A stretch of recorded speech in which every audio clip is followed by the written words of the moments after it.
आप सभी का YouTube चैनल में स्वागत है।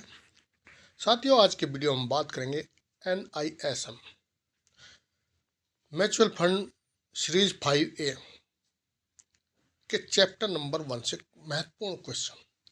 अगर आप म्यूचुअल फंड डिस्ट्रीब्यूटर बनना चाहते हैं तो आपको NISM का सीरीज 5A एग्ज़ाम पास करना होगा। और ये एग्ज़ाम कोई ज़्यादा वो नहीं है, हार्ड नहीं है, लेकिन महत्वपूर्ण बहुत ज़्यादा है, क्योंकि आप इससे अगर फाइनेंस यानी कि म्यूचुअल फंड के क्षेत्र में जाना चाहते हैं तो इसी एग्ज़ाम के द्वारा आप म्यूचुअल फंड डिस्ट्रीब्यूटर बन सकते हैं। इसके बाद आपको MP में रजिस्ट्रेशन कराना। और ये वीडियो उन लोगों के लिए भी महत्वपूर्ण है जो म्यूचुअल फंड में इन्वेस्ट करना चाहते हैं। तो म्यूचुअल फंड के बारे में जानकारी होनी चाहिए। इंडिया में देखने में आ रहा है म्यूचुअल फंड में जो इन्वेस्ट के रेशियो है 4 से 5% है। लोग वह म्यूचुअल फंड में इतना इन्वेस्ट नहीं कर रहे, क्योंकि बोला जाता है कि ये मार्केट पे आधारित है और है भी। अगर इक्विटी में आप करते हैं तो रिस्क भी है, लेकिन जिस प्रकार म्यूचुअल फंड ने रिटर्न दिया है, इतना रिटर्न आपको दूसरी जगह से मिलना मुश्किल है। तो साथियों, मेरा कहने का मतलब यही है, अगर आप म्यूचुअल फंड में डिस्ट्रीब्यूटर बनना चाहते हैं तो आप हमारे YouTube चैनल को सब्सक्राइब कर लें, वीडियो को देखें। मैंने चैप्टर वाइज पहले आपको 1 लाइन के तौर पे पहले 20 आसान, उसके बाद 20 थोड़े हार्ड क्वेश्चन डाले हैं। इन क्वेश्चनों को पढ़ने के बाद आपका chapter wise chapter concept clear हो जाएगा। उसके बाद हम कुछ आपको जो मल्टीपल क्वेश्चन है यानी कि ऑब्जेक्टिव, वो भी कराएंगे। तो इस वीडियो में सिर्फ 40 से 44 क्वेश्चन है, कुछ हार्ड है, लेकिन आपको पूरे क्वेश्चन देखने के बाद आपका चैप्टर 1 नंबर 1 से पूरा कॉन्सेप्ट क्लियर हो जाएगा। इसमें टोटल 12 चैप्टर हैं, 12 चैप्टर के अलग अलग क्वेश्चन हैं। तो इस प्रकार हम इम्पोर्टेंट क्वेश्चन के बारे में चलते हैं। सबसे पहले म्यूचुअल फंड क्या है। तो म्यूचुअल फंड निवेशकों से पैसा इकट्ठा कर विभिन्न सिक्योरिटी में निवेश किया जाता है। यानी कि म्यूचुअल फंड क्या होता है, यहाँ पर पूछा गया। तो इसमें क्या करता है, एक म्यूचुअल फंड बनाने वाले जो वो दूसरे उसमें आएगा बनता है, और वो क्या करते हैं, म्यूचुअल फंड जो निवेशक यानी कि क्लाइंट है बोल लो, या जो निवेश करने वाले हैं, जो इन्वेस्ट करने वाले हैं, उनसे पैसा लिया जाता है और उस पैसों को विभिन्न सिक्योरिटी यानी कि विभिन्न जगह, जैसे मान लिया large cap, mid cap, small cap यानी इक्विटी में, डेब्ट में और हाइब्रिड में पैसा लगाया जाता है। प्रश्न नंबर 2 है, म्यूचुअल फंड निवेश किसके द्वारा किया जाता है।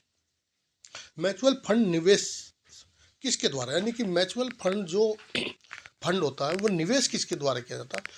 इसमें जो निवेशक क्लाइंट होता है यानी इन्वेस्टर होता है, वो पैसा अपना देता है, वो खुद इन्वेस्ट नहीं करता, लेकिन जो फंड मैनेजर होता है वो पैसे को इन्वेस्ट करता है अपने हिसाब से। प्रश्न नंबर 3 है, म्यूचुअल फंड का रेगुलेटर कौन है, यानी कि रेगुलेटर कौन करता है मैंने इसको। तो ये सेबी, जिस प्रकार बैंकों को RBI करती है तो म्यूचुअल फंड को सेबी करती है, securities and exchange board of India इसको बोला जाता है। प्रश्न नंबर 4 है, AMC का फुल फॉर्म क्या है। तो ये AMC जो है, जब म्यूचुअल फंड बनता है, आप आगे के चैप्टर पढ़ेंगे तो उसमें जो आएगा कि इसके कौन कौन से ऑर्गेनाइजेशन हैं, वहाँ पे आपको विस्तार से बताएंगे। तो AMC एसेट मैनेजमेंट कंपनी, यानी कि जो भी आपका पैसा होता है उसको मैनेजमेंट कैसे करती है, वो AMC का काम होता है, यानी कि AMC इसका मेन होता है। 5 नंबर प्रश्न है, म्यूचुअल फंड में निवेश करने का मुख्य उद्देश्य क्या है। तो इसका मुख्य उद्देश्य जो है रिटर्न कमाना और जोखिम का विभाजन करना है। प्रश्न नंबर 6 है, म्यूचुअल फंड यूनिट क्या होता है। निवेशक यानी कि क्लाइंट के स्वामित्व का हिस्सा यूनिट कहलाता है।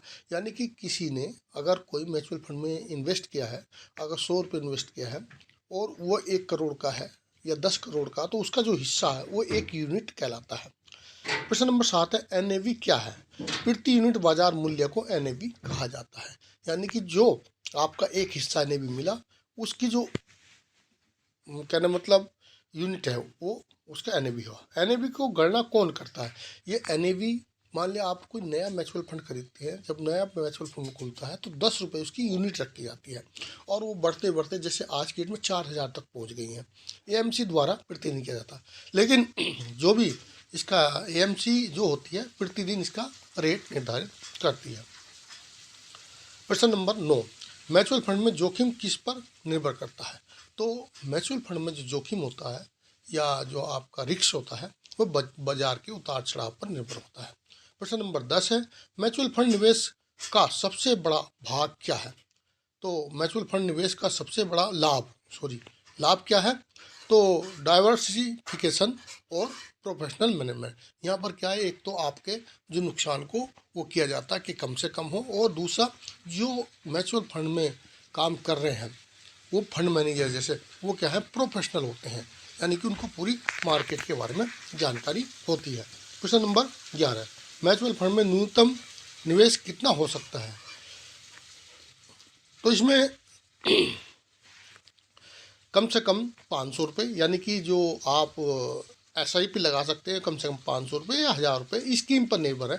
लेकिन अभी कुछ ऐसी स्कीमें भी आई हैं जो 250 रुपये से भी शुरू हो रही है, यानी कि आप म्यूचुअल फंड में प्रति माह 250 रुपये से भी निवेश शुरू कर सकते हैं। प्रश्न नंबर 12, ओपन एंडेड फंड क्या होते हैं? जिसमें किसी भी निवेश को निकासी संभव हो, यानी कि कुछ ओपन एंड, जैसे म्यूचुअल फंड के बारे में अलग अलग तरह से हैं। जैसे इक्विटी के, अगर उसके इन्वेस्ट के हिसाब देखा जाए तो इक्विटी हो गया, डेप्ट हो गया, हाइब्रिड हो गया। ऐसे ही जो अगर दो पार्टों में बांटा जाए तो उसमें जो है म्यूचुअल फंड दो प्रकार के होते हैं, ओपन एंड क्लोज। ओपन में क्या होता है, कभी भी अपना जो क्लाइंट होता है यानी निवेशक, अपना जो इन्वेस्टर होता है वो कभी भी अपने पैसा को डाल सकता है, कभी भी निकाल सकता है। लेकिन जो क्लोज ओपन होते हैं उसमें कुछ समय निर्धारित होता है। प्रश्न नंबर 13 है, क्लोज एंडिंग फंड क्या होते हैं? जैसे मैंने पहले ही बता चुका हूँ, जिसकी अवधि तय हो, जैसे मान लिया आप 3 साल के लिए है, 5 साल के लिए है, और निवेशक सीमित समय में के लिए होता है, तो वह इसको जो हम क्लोज एंडेड कहते हैं। प्रश्न नंबर 14, म्यूचुअल फंड में निवेश कौन कर सकता है? कोई भी व्यक्ति कर सकता है, HUF कर सकता है, कंपनी कर सकती है, कोई ट्रस्ट कर सकता है। प्रश्न नंबर 15, म्यूचुअल फंड निवेश लंबी अवधि के लिए उपयुक्त क्यों है? यानी कि म्यूचुअल फंड में जिन्होंने लंबी अवधि के लिए पैसा लगाया है उनको ज़्यादा लाभ हुआ, शॉर्ट में नहीं होता है। तो कंपाउंडिंग और मार्केट ग्रोथ के कारण जो है लंबी अवधि में म्यूचुअल फंड में फायदा होता है। प्रश्न नंबर 16, म्यूचुअल फंड में पैसा सुरक्षित है या नहीं? बाजार जोखिम के अधीन होता है, कोई गारंटी नहीं है, यानी कि शॉर्ट टर्म में, लेकिन लंबे टर्म में जैसे ऊपर बताया मार्केट ग्रोथ करेगी, करती है, और आपका जो जैसे मान लिया बोला जाता है कि महंगाई 6% रही, तो इस हिसाब से आपका जोखिम होता है। प्रश्न नंबर 17, म्यूचुअल फंड स्कीम कौन लॉन्च करता है? तो मैं बताया ना आपको, AMC जो बोलते हैं एसेट मैनेजमेंट कंपनी, वो इसको लॉन्च करती है। प्रश्न नंबर 18, म्यूचुअल फंड के रिटर्न कैसे मिलता है? उत्तर में है कैपिटल गेन और डिवाइडेड से मिलता है। प्रश्न नंबर 19, म्यूचुअल फंड किस सिद्धांत पर काम करता है? उत्तर में है पोलिंग ऑफ फंड के सिद्धांत पर काम करता है, यानी कि म्यूचुअल फंड जो है पोलिंग ऑफ फंड के सिद्धांत पर काम करता है। प्रश्न नंबर 20, म्यूचुअल फंड सही है, किससे संबंधित है? जैसे अभी जो है सेबी के द्वारा निवेशकों की जागरूकता अभियान से है एक अभियान शुरू किया गया कि म्यूचुअल फंड सही है। तो जानकारी के लिए, और जो निवेशक है यानी क्लाइंट हैं जो अपना इन्वेस्ट करना चाहते हैं, उनके जागरूकता के लिए ये अभियान शुरू किया गया है। प्रश्न नंबर 21, म्यूचुअल फंड क्या है? जैसे कि ऊपर पहले भी आ चुका है, तो इसमें दूसरे तरीके से भी म्यूचुअल फंड एक ऐसा निवेशक माध्यम है जिससे कई निवेशकों से पैसा इकट्ठा करके उसे share, brand, money market, instrument या आदि में निवेश किया जाता है। यानी कि पहले भी वही था कि वो पैसा लिया जाता है और मैनेजर द्वारा उसको इन्वेस्ट किया जाता है, लेकिन यहाँ पर थोड़ा सा आपको बता दिया है। कई बार क्वेश्चन इस तरह का भी आ जाता है, म्यूचुअल फंड क्या है, कहाँ कहाँ इन्वेस्ट किया जाता है, ऑप्शन ऑल आ जाते हैं उसमें, किस फंड में, या आपको ये पता होना चाहिए म्यूचुअल फंड का पैसा कहाँ कहाँ लगता है। तो आप अगर जो मानते हैं शेयर मार्केट में लगता है इक्विटी का, ब्रांड में लगता है, मनी मार्केट में लगता है, इंस्ट्रूमेंट में लगता है, आदि में। अगर कोई ऐसी चीज़ आ गई जिसमें आपका पैसा नहीं लगता, जैसे मान लिया पूछ लिया लोन में लगता है कि नहीं लगता, तो आपको वहाँ पर ये करना होगा कि लोन में, बैंक में, जो बैंकिंग है उसमें लगता कि नहीं लगता, ये सब चीज़ आपको जानकारी होनी चाहिए। प्रश्न नंबर 22, म्यूचुअल फंड का मुख्य उद्देश्य क्या है? तो निवेशकों को पेशेवर प्रबंधक, विधिकरण यानी डाइवर्सिफिकेशन और उचित जोखिम के साथ बेहतर रिटर्न प्राप्त करना है। यानी कि अगर इसका वो देखा जाए तो डाइवर्सिफिकेशन और इसका जो है बेहतर इसमें आपको देना है। म्यूचुअल फंड का संचालन कौन करता है? तो म्यूचुअल फंड का संचालन जैसे एएमसी ही करती, पहले मैंने भी बताया, म्यूचुअल फंड का संचालन एसेट मैनेजमेंट कंपनी करती है, द्वारा किया जाता है। प्रश्न नंबर 24 है, म्यूचुअल फंड में निवेश क्या खरीदते हैं? तो इसमें निवेशक जो है यूनिट खरीदते हैं। कई बार आपको पूछा जाता है कि जो फंड मान लिया किसी फंड में पैसा लगाया तो आपको क्या मिलता है? तो आप सोचते हैं कई बार जो कि मिलता क्या है हमको, तो म्यूचुअल फंड में हमारा तो इन्वेस्ट है, लेकिन आपको यूनिट मिलती है म्यूचुअल फंड में इन्वेस्ट करने के बाद, यूनिट। तो यहाँ से भी कई बार क्वेश्चन पूछा गया कि जब कोई इन्वेस्टर इन्वेस्ट करता है तो उसको क्या मिलता है, तो यूनिट मिलती है, आपको पता होना चाहिए। प्रश्न नंबर 25 है, एनएवी क्या है? तो एनएवी नेट एसेट वैल्यू की प्रति यूनिट म्यूचुअल फंड का मूल्य होता है। एनएवी, अब एनएवी को आपको पता ही चल गया, यानी कि जो एक यूनिट होती है उसको हम एनएवी कहते हैं। लेकिन एनएवी निकालिए कुल परिसंपत्ति, यानी मान लिया कोई म्यूचुअल फंड 1600 करोड़ का है, तो कुल संपत्ति होगी कुल देनदारी बटे, यानी कि कुल देनदारी बटे कुल यूनिट, अब उससे डिवाइड कर देते हैं, तो ऐसे एनएवी निकल जाता है। प्रश्न नंबर 26, म्यूचुअल फंड में निवेश के मुख्य लाभ क्या क्या है? तो पेशेवर प्रबंधक होता है, जोखिम का विधिकरण होता है, जोखिम कम होता है।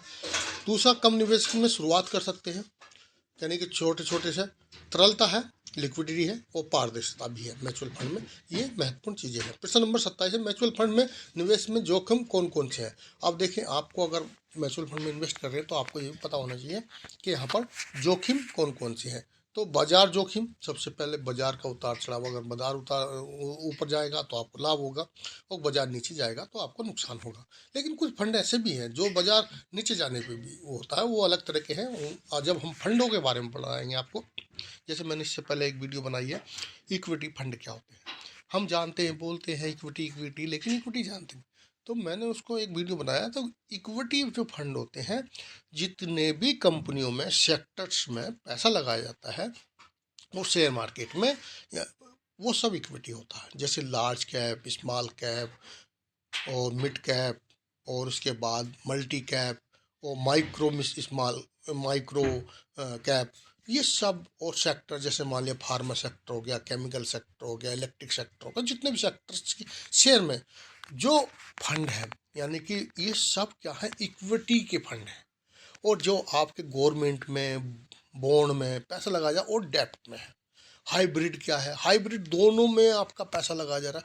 मैंने जो वीडियो बनाई है इक्विटी का, आप उसको देख लें यूट्यूब चैनल पर जाकर, आपके समझ में आएगा कितना परसेंट लार्ज कैप में, हाइब्रिड में कितना परसेंट कितने होना चाहिए।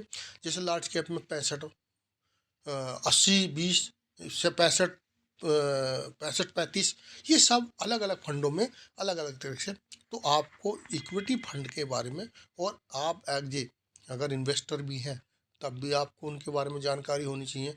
और ये आप एग्ज़ाम देने से पहले अगर NISM पास करना चाहते हैं तो आपको सबसे बड़ी बात तो मैं आपको ये बता दूं कि आपको फंडों की तो बिल्कुल जानकारी होनी चाहिए, क्योंकि फंडों से कम 20 क्वेश्चन आते हैं घुमा फिरा के। चाहे आपके इसमें पूछ ले कि इक्विटी फंड कौन कौन से होते हैं, या लार्ज कैप का रेशियो क्या है, माइक्रो कैप का वो कैसे है, फिर आपको डाइवर्सिफिकेशन के कौन से फंड होते हैं, फिर हाइब्रिड फंड कौन से होते हैं, फिर इस तरह से आपको अलग अलग पूछ सकता है। ओपन फंड कौन से होते हैं, क्लोज फंड कौन से होते हैं, तो ये सब इसके बारे में तो आपको जानकारी होनी चाहिए। म्यूचुअल फंड में निवेश में जोखिम कौन कौन से हैं? तो जैसे आप बाजार जोखिम हो गया, मैंने बता दिया। ब्याज पर जोखिम, यानी कि जब ब्याज पर जोखिम, यानी कि आपने कोई, जैसे ब्याज पर जोखिम का मतलब क्या समझ रहे हैं आप? जैसे किसी बैंक ने पैसा दिया किसी को, हाउस लोन दिया या कोई भी लोन दिया, या अच्छा परसेंट दिया 8 के, अब बाद में कम हो गया, वो कि RBI का रूल आ गया कि 7 होगा, तो वो एक तरह का जोखिम होता है। यानी कि पहले पैसा ज़्यादा मिलना था, कम होना था, तो आपका जो पैसा लगा था कहीं ना कहीं आपका गया हुआ था, वो जैसे HDFC बैंक में लगाया तो शेयर में लगा दिया, तो वहाँ पर ब्याज कम मिलेगा, तो आपको कोई कम पैसा। क्रेडिट जोखिम हो गया, मुद्रास्फीति जोखिम हो गया। प्रश्न नंबर 28, म्यूचुअल फंड में मुख्य भागीदार कौन कौन है? तो सबसे पहले कोई भी एक स्पॉन्सर होता है इसमें, यानी कि जो म्यूचुअल फंड को बनाता है। स्पॉन्सर मतलब जैसे जितने भी 44 स्पॉन्सर के बाद एक होती है क्या, ट्रस्टी होती है, उसके बाद एएमसी होती है। सबसे मेन इसमें होती है एएमसी। एएमसी मतलब जो भी फंड बनाती है। उसके बाद जो है कस्टोडियम होता है, रजिस्ट्रार होता है, फिर उसके बाद ट्रेजर होता है, एजेंट होता है, जिसको RTA बोला जाता है। तो ये सब जो है इसमें एक वो है। इनमें जब ऑर्गेनाइजेशन वाला आएगा, म्यूचुअल फंड का चैप्टर है, उसमें बिल्कुल आपको एक एक चीज़ के बारे में हम विस्तार से आपको बता देंगे। प्रश्न नंबर 29, स्पॉन्सर कौन होता है? स्पॉन्सर म्यूचुअल फंड की स्थापना करने वाला प्रमोटर होता है। यानी कि जो प्रमोटर, जैसे कुछ का सचिन तेंदुलकर प्रमोट करते हैं, किसी म्यूचुअल फंड का प्रमोट कोई दूसरा कर रहा है। कहने मतलब हर कंपनी, जैसे HDFC अपने म्यूचुअल फंड का अपने म्यूचुअल फंड का प्रमोट करा रही किसी से, तो वही स्पॉन्सर होता है जो म्यूचुअल फंड को प्रमोट कर रहा हो। प्रश्न नंबर 30, ट्रस्टी की भूमिका क्या होती है? ट्रस्टी निवेशकों के हित की रक्षा करता है। ट्रस्ट, जैसे आप ट्रस्ट से मतलब ये है, जैसे कंपनी बनती है, ट्रस्ट बनती है। जब भी कोई म्यूचुअल फंड बनेगा उसकी एक ट्रस्ट बनाई जाती है, और उसका काम है जो भी मान लिया इन्वेस्टर है उनकी रक्षा करना। एएमसी के कार्यों पर निगरानी भी रखती है ट्रस्टी के। जो एएमसी है वो काम ठीक से कर रही है। एएमसी का कार्य क्या है? प्रश्न नंबर 31, एएमसी फंड मैनेजर, वो फंड मैनेजमेंट, निवेशक निर्णय और दैनिक संचालन का कार्य करें। ये आपका एएमसी का काम है, फंड जितना भी उसको मैनेज करना, कहाँ कहाँ लगाना। जिस प्रकार का आपका म्यूचुअल फंड है आप उस हिसाब से उसको लगाना। निवेश निर्णय और दैनिक संचालन का, यानी कि आपको एक दिन में कितना प्रॉफिट हुआ, कितना लॉस हुआ, NAV कितनी ऊपर गई, कितनी नीचे गई, ये सब काम एएमसी का है।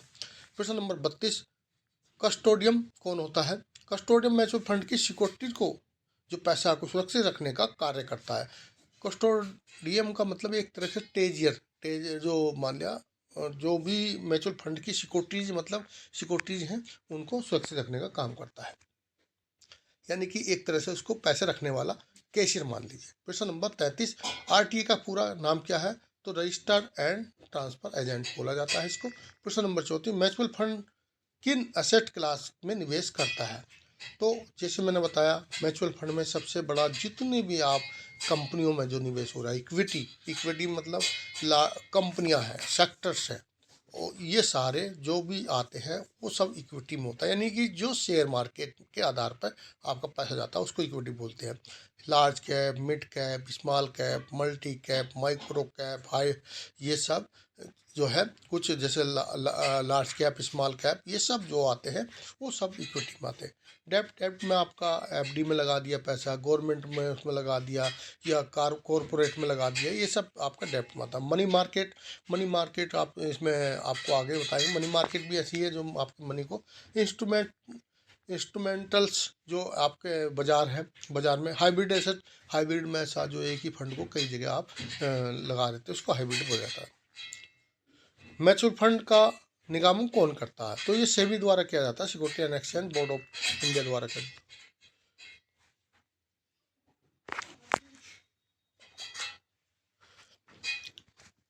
प्रश्न number 36, mutual fund code of conduct किसके द्वारा जारी किया जाता है? तो जो म्यूचुअल फंड के कोड ऑफ कंडक्ट है वो MP के द्वारा, association of mutual fund in India के द्वारा किया जाता है। प्रश्न नंबर 37 है, म्यूचुअल फंड निवेशकों के लिए उपयुक्त क्यों है? यानी कि यहाँ पर पूछा गया निवेशक जो निवेश करते हैं उसके लिए अच्छे क्यों है? क्योंकि ये छोटे निवेशकों को भी विशेष प्रबंधक और विधि पोर्टफोलियो का लाभ देता है। यानी कि इसमें ऐसा नहीं है कि जो बहुत 500 रुपये लगाएगा उसके लिए अलग नियम है, जो 1 लाख लगाएगा, 10 लाख लगाएगा उसके लिए। यानी कि म्यूचुअल फंड में सबसे बड़ी बात यह है, आप 250 रुपये से भी अगर शुरू करते हैं, जैसे मान लिया म्यूचुअल फंड की कुछ स्कीम ऐसी भी आई हैं जो ज़्यादातर तो 500 रुपये मंथली है, लेकिन 250 भी है, तो उसको लिए भी वही रूल है, उसका भी पैसे उसी तरह मैनेज होगा, पोर्टफोलियो होगा, सब कुछ सुविधा मिलेंगी। प्रोफेशनल जो अकाउंट वो है फंड मैनेजर, उसके लिए भी वही होगा। प्रश्न नंबर 38, ओपन एंडेड और क्लोज एंडेड में क्या अंतर है? ओपन एंडेड फंड कभी भी खरीद सकते हैं, बिक्री कर सकते हैं। क्लोज को जो है निश्चित अवधि और सीमित खरीदारी कर सकते हैं। प्रश्न नंबर 39, म्यूचुअल फंड निवेश में पारदर्शिता कैसी होती है? सबसे पहले तो पारदर्शिता का लिए NAV होती है, आपको NAV मिलती है, पोर्टफोलियो वितरण और प्रदर्शन रिटर्न नियमित रूप से प्रकाशित किए जाते हैं। यानी कि जो भी आपका डेली एनएबी बनती है वो आपको एनएबी बताई जाती है। पोर्टफोलियो वितरण होता है, सबको पोर्टफोलियो दे दिया जाता है। प्रदर्शन रिपोर्ट नियमित, यानी कि आप कभी भी देख सकते हो कि आपको कितना क्या आप फंड में चल रहा है। प्रश्न नंबर 40, म्यूचुअल फंड किस प्रकार के निवेशकों के लिए उपयुक्त है? तो ये जो है म्यूचुअल फंड जो है छोटे बड़े सभी इसमें इन्वेस्ट कर सकते हैं। ऐसा नहीं है कि बड़े ही करेंगे, छोटे भी कर सकते हैं। तो आज का वीडियो अगर आपको अच्छा लगा तो वीडियो को लाइक ज़रूर करें, दोस्तों को शेयर करें, चैनल को सब्सक्राइब कर लें। ये वीडियो देखने के लिए धन्यवाद, थैंक यू। और इधर हमारे खटपट भी मैडम